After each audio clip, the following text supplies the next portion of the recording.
Hey, this is Chad with Drawn in Corner. Today is Thursday, October 22nd. We have the presidential debate tonight. It's probably going to be the last one. I don't think they have any plans on getting that middle one put back in here, so this is it.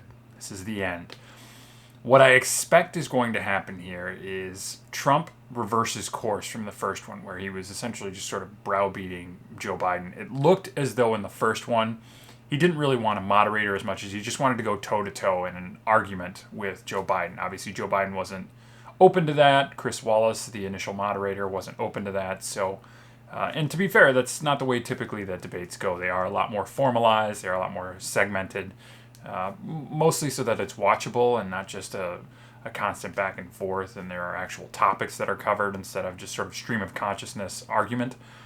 That's not beneficial generally to most people. So I imagine he's going to shift course on this one. It'll be interesting to see what topics are covered, especially since news has been so volatile over the last week. It's not going to be traditional topics that I think are top of mind for the American public. So it's not going to be necessarily the economy broadly that we're going to need to discuss. If Hunter Biden emails get brought up, this debate changes significantly. The reports over the last week have been, I don't want to say damning, but have certainly not been great for Joe Biden and his campaign when it comes to the Hunter Biden emails off of the computer that they acquired in Delaware. The FBI and the DOJ have both come forward now saying this isn't Russian disinformation, which speaks to the validity, at least, of the emails, not necessarily that there's any problem with them. Ultimately, Joe Biden is probably going to have to make a choice here and separate himself from his son and his son's businesses. His son can be corrupt and guilty without that necessarily tarnishing Joe Biden. If Joe Biden continues to hold on to the idea that Hunter isn't guilty, or there's no problem here, or he was collecting bags of cash and I had nothing to do with it, that's going to be dangerous for him. He's going to need to make a separation to clear himself of any of the stink that may exist around Hunter. And whether that stink is appropriate or not, it's starting to matter.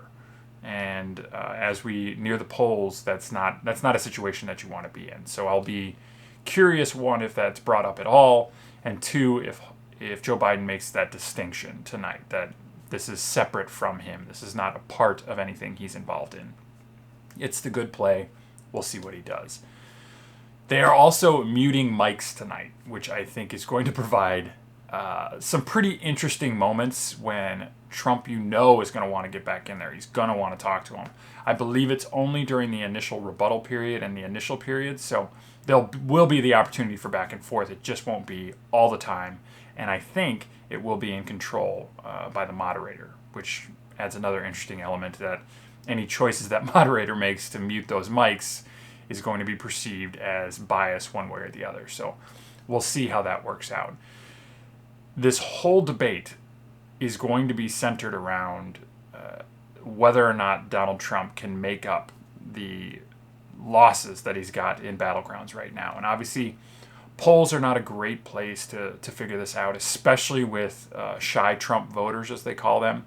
The folks that don't want to be ostracized at work, don't want to be outed by their friends or even enemies at this point, that might still support Trump, maybe even reluctantly support Trump. There's going to be a lot of voters like that aren't going to appear in the polls, that don't necessarily want to tell somebody that they're voting for Trump, that are going to be voting for Trump. Part of that is because the vitriol that has been going on around Trump supporters. And again, not just the candidate. As we highlighted yesterday, Robert Reich, who is not a fringe candidate, was talking about having a reconciliation commission to take all supporters of Trump that are in any levels of prominence and banish them from society, have them rethought as or recast as the bad guys. And I can't imagine a society that survives that level of disenfranchisement for 50%, let's call it 45% of the public. It's going to be a huge problem.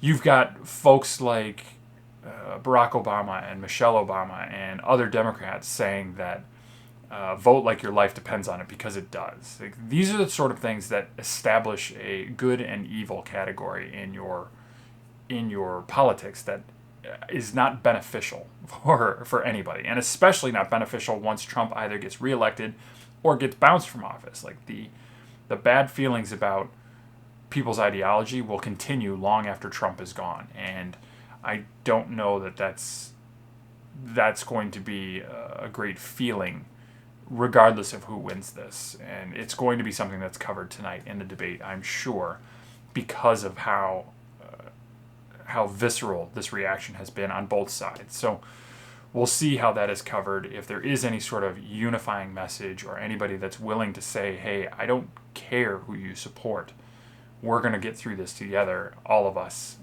It's supposed to be something that Joe Biden is running on. We'll see how it comes out tonight. Unfortunately, because I'll be off tomorrow, I will not be able to talk about the debate until Monday. But if you tune in on Monday, definitely we'll get into everything that was said, any gaffes, any zingers that were in there, anybody who made great policy points, anybody who made terrible policy points. We'll do all of it.